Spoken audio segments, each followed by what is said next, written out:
This is when they talk about they were fighting in World War I, and they talk about they were fighting the Japanese, the Turks, the Indians, you know what I'm saying, the Moroccans. This is who they talking about.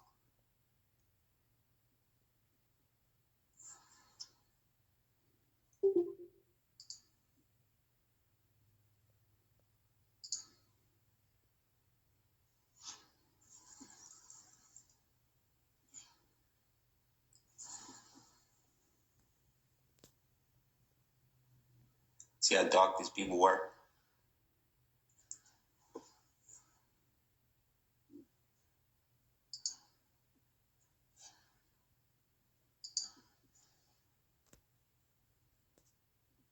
Mm-hmm. Because they were fighting to preserve their way of life, their empire, from being absorbed into this thing.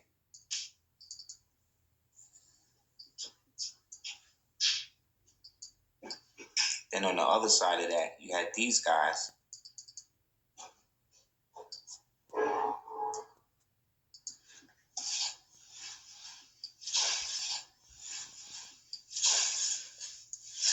who, while at the time they're telling us that black folks didn't have no power, no jurisdiction, were the only Republican Party.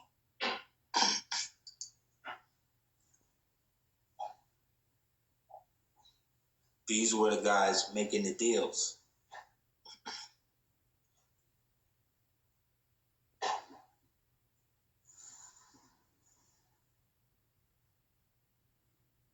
Because the Indian Moors that didn't fight back after Zanzibar fell and Bombay fell,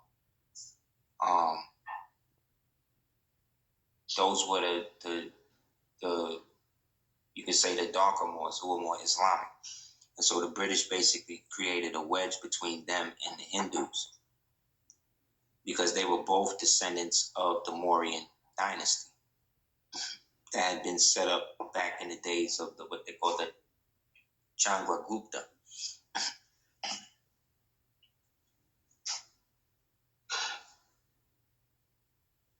They're all wearing aprons. So these are the guys that decided to go along with the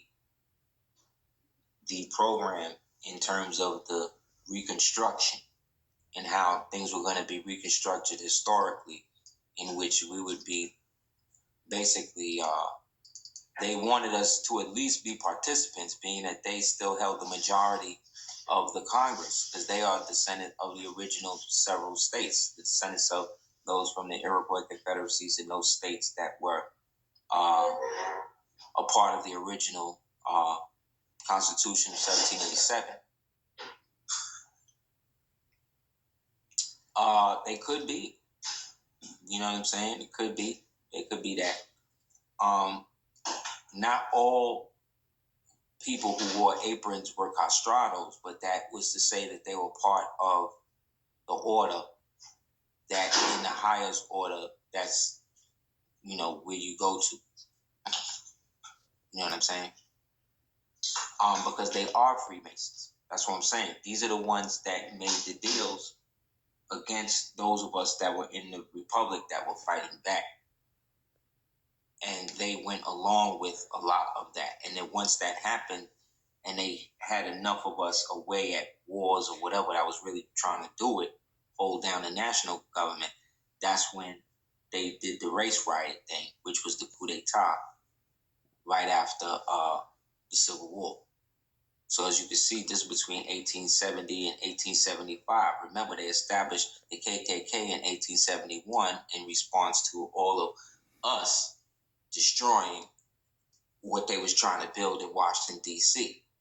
You understand? So then once that happened, they were then incorporated. This is the original Republicans. These Republicans was replaced after 1875, right? And then had to be naturalized into the United States. Therefore, once naturalized into the United States, they took on an inferior position as 14th Amendment citizens, which relinquished their original position, you see, that they were supposed to have based upon what their nationality really is. But they were in concert through the Freemasonry thing to keep quiet, to allow what we're in right now to continue. This was sanctioned or allegedly ordained for them to do that by, this may not be him, but this is a representation of him, the man they refer to as Prince Hall.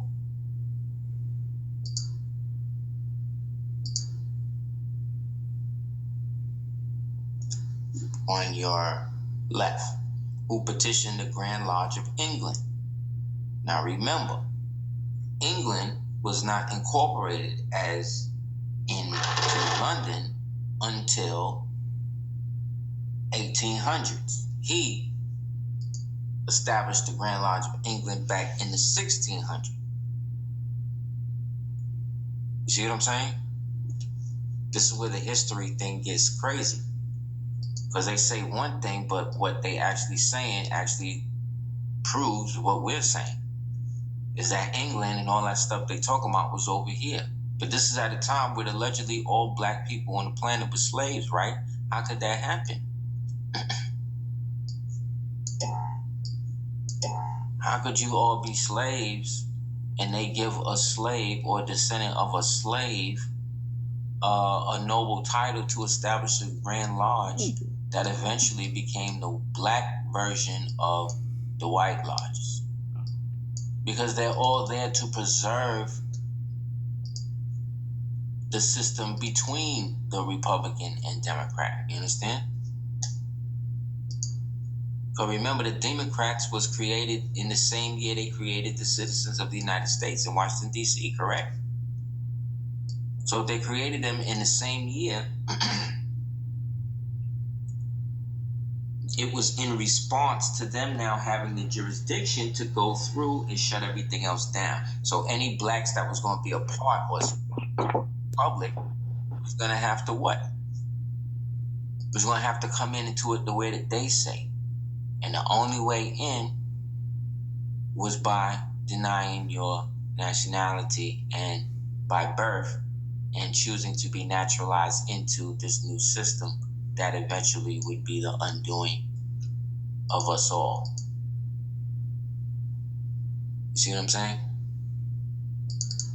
And so those of us that fought back against that became the natural appetite. And so images on your left now I'm showing you. You see them holding the fez. See, she's holding the fez above the pyramid and the star and the six-pointed star. See how high she's holding? The highest thing in it is the fez, right? You see how it's high, but it's above, it's off the head. It's the white woman representing Minerva with her legs crossed, sitting on top of the second step, wisdom, right? With the shield, which also represents Saturn, but it also is a crescent. Also on top of the fascia, which is Rome, in the clouds. Next to Lucifer, right? And death or time, which is Saturn. So as you can see, this is telling you who is above all masonry. You see, the fez is above all of that. It's the highest. They could downplay it, they could write on it, they could whatever they want to act like. But they know, especially the ones that know better, the ones that's supposed to know better, they do better. And they give respect. They know what's up. It's us.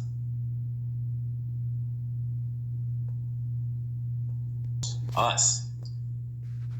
So they'll put out propaganda talking about, oh, well, the Moroccan government don't recognize the Moors. They don't have to recognize. We're older than the Moroccan government.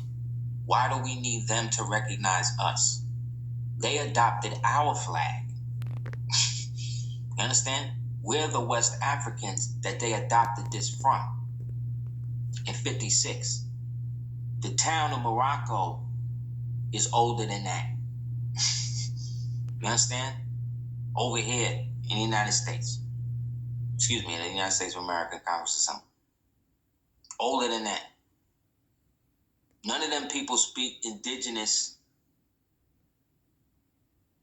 None of them speak indigenous Mograban languages. To speak an indigenous Mograban language, you got to be speaking something like the English we speaking now, or the slang we be speaking, or Latin, or any type of Spanish we be speaking. All of that is ancient Mograban, because all of that come out the Sanskrit. And the Sanskrit was basically a reversion of what was there before that.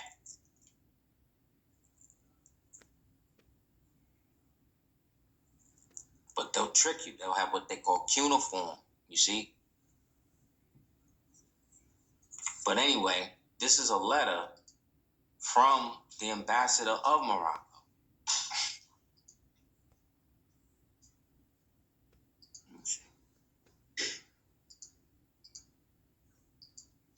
You know what I'm saying? Like, they be playing. Like, people will act like they don't know. Because remember, you're dealing with a bunch of guys that wear aprons together. You know what I'm saying? So they don't want everybody else to know that they do that. So they have different things that they can do to show affiliation without giving that affiliation. That's what hand signs and gestures and call marks and these name ops. That's what all of this stuff is about, man. It's all like, you live in a world where if you don't know your password, it's a wrap for you. That shows you how deep Freemasonry is in your everyday life. You didn't need none of that before. You didn't need none of that. Only when the Freemasons started having access to stuff, because what? They God is an eye. Think about it. They worship an eye. You know what I'm saying? And I'm talking about all of them. I'm talking about the ones that know, the ones that don't know. It don't matter.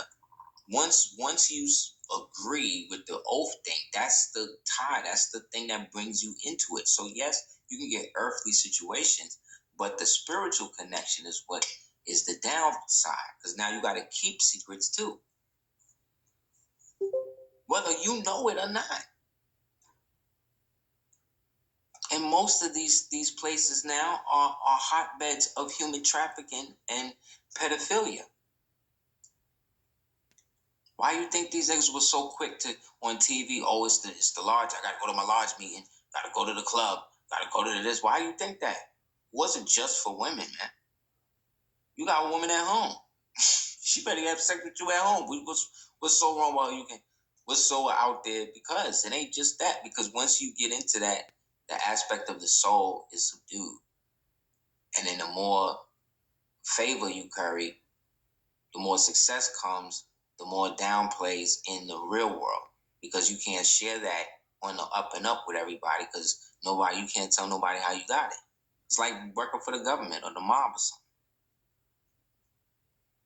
And again, I'm not saying that everybody that joins is that. I'm just saying that's the ultimate situation that it's all set up for. It's not set up for the benefit of humanity, because if it was, everybody could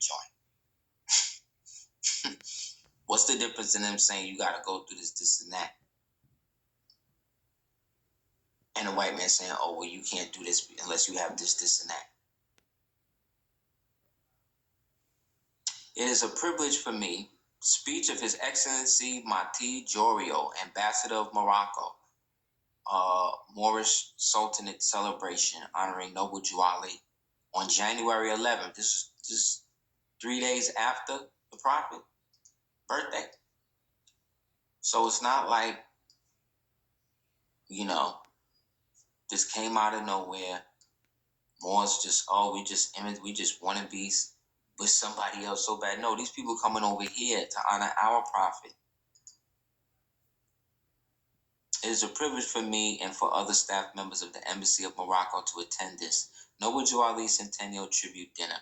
Please let me take this opportunity to express to you our collective appreciation of your kind invitation and my personal appreciation of having been chosen to receive the Ambassador of Faith Award. I am greatly honored, and it is a pleasure for us to it be in the company of such distinguished guests as those tonight to be taking part of such a joyous celebration. We are happy to bring you all greetings from His Majesty King Hassan II and the people of Morocco, lowercase p. By now, I have been made well aware of your devotion in strengthening the ties of the Moorish American community to Morocco, and Morocco, for its part, welcomes your interest in your work for better understanding between us. I would like you to know that your efforts have not gone unnoticed and your initiatives to be both respected and encouraged, and as to us, we in turn have every intention of doing all possible to make sure our relationship is vibrant and special one. But for the goal to be met, we must look to the future. We cannot limit ourselves to considering just the historical aspects of our relationship, thereby believing that good relations of us are a matter of fate. What Islam, what traditional Arab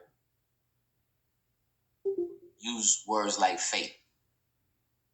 See what I'm saying? Because they under the star. They under the roof. You understand? So they know that our aspect of Islam is ancient. You understand? It deal with destiny. It deal with a whole other thing. So they want to get into the future aspect of it. How are we gonna make the money when this thing collapsed that they did to y'all over there? What advances we make, it is our children who will follow through. Morocco is awaiting your proposals. We are pleased to be proud of. We are pleased and proud to have the Moorish community as one of the bridges between Morocco and the United States. Islam, meaning that the Moorish Science Temple at the time had the ability to broker deals between the pseudo-state of Morocco again and the so-called United States. Not the United States of America. Thank you. And signed at DC. So let them keep trying to tell you that you don't have a state. They addressed, that was a head of a state addressing the heads of state. Our state is what I'm trying to show and prove with that. So when these Negroes is telling you, you see what I'm saying, that there is no connection, oh, Moses is bugging, oh, there's some DVD somebody made that said Morocco is this and Juali is that, like all of that is propaganda, man. Look, this how deep it is. This was at one time one of the flags of the U.S., man. Like this, how crazy it is. Oh, let me find it.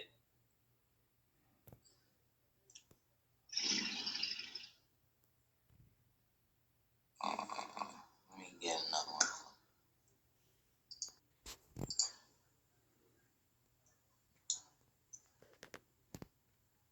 What's this? That's the rule, right? Love, truth, peace, freedom, justice. What does the United States stand for? Truth, justice, the American way, right?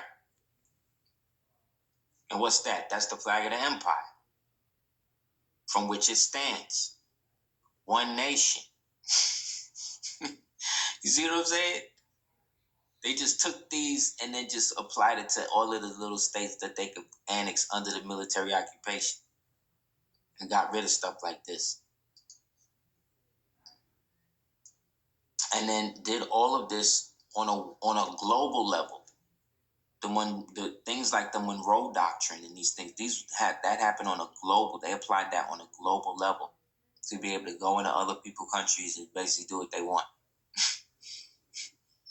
You know what I'm saying? Set up ops and all type, like they was bugging because they knew that eventually they was going to have enough of us seized over here that the connections over there would be severed. They wasn't expecting it.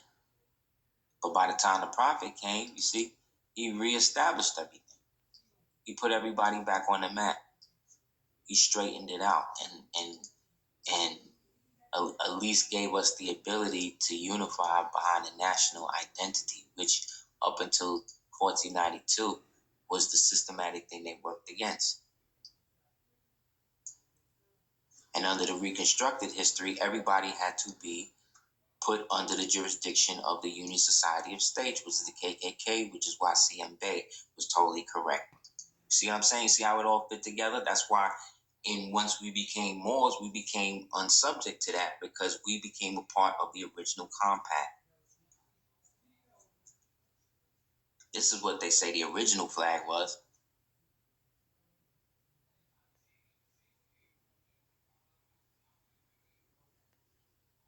But even if it got 5 points on the star, so long as they were in a row like this, that's the national flag. So this is the flag that's supposed to be flying in the temples and in any vegetables that the Moors got. This is supposed to be on the left. The red flag or the Moorish flag or whatever your Moorish flag is supposed to be on the right. But it's particularly the Imperial flag is supposed to be on the right. So if you see temples in them and they got this joint, but it's got like 51 stars and all that, that's a straight war band. That's an incorporated flag. And that's not supposed to be like that. Because when you look at the prophet, this is the one he got up. So they can say what they want, don't matter, blah, blah, blah. If they don't, you already know. And it shouldn't have no fringes on it. This on the right side is an image of the transition from Atahualpa to Carlos Quint, aka Charles V, in which he became the first European Moorish Inca emperor of the Inca Empire of Britain, Spain, France, and Germany, I believe. You understand? And so he baptized, became Carlos Quint, and then under him, his rule is what brought in those Moors of the noble bloodlines to then become Christian and become part of the European aristocracy. And now that he was emperor, he could then institute the European form of law on these old Incas who themselves were Muslims. Islam. So American history is strictly really Moorish history. The Indian stuff is just what they apply to that aspect when it especially deals with the nationality of the people and the ability for the people to access land. If you're a foreigner of any rate, especially if you're black, and you go by their version of it, see, you then accept the fact that you get what they give you. Understand? So you cannot refer to yourself as, you can be Aboriginal, but it's best to just say original from the original First Nations, such and such and such. The claim is the nation that you represent as an heir that was usurped legally, not whether or not you come from the land. If you're saying that, then it's obvious that it come from the land, and it's up to them to challenge that, but they can't, based on the title of nobility. You see? Because the Moors were the ones that made the treaties for everybody. And once the Indians went behind their back and started making Indian givers, you see? Once those Indians were given that right to make side deals, that's when everything went crazy. They started undercutting the original base, and now everybody's for themselves. So this is the flag of the Iroquois. This is the flag of the what they now call the New England flag, but it's really the flag of the continental peoples.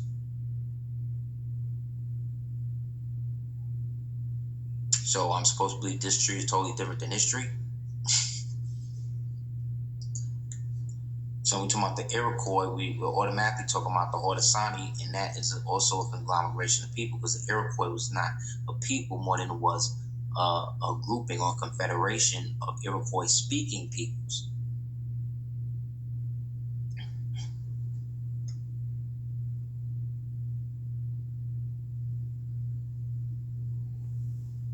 Therefore, our knowledge of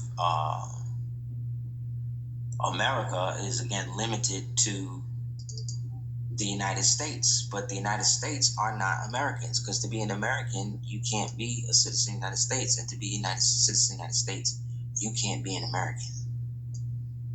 Period. This is from a paper a dude wrote. I'm not gonna go through the whole thing, but this also ties up us being Cherokees or Tsalagees being connected to not just the Moors, but the ancient Phoenicians, being that, remember, the first republic in the world was Carthage. So that means when Hanno Bay established what he established here, and those ancient structures that we see in those paintings behind him, those were all Carthaginian, ancient Tartarian, or what we'll call Tartarian, ancient Carthaginian structures. I.e., the first American republic was a Moorish, or what they call Phoenician republic. You understand?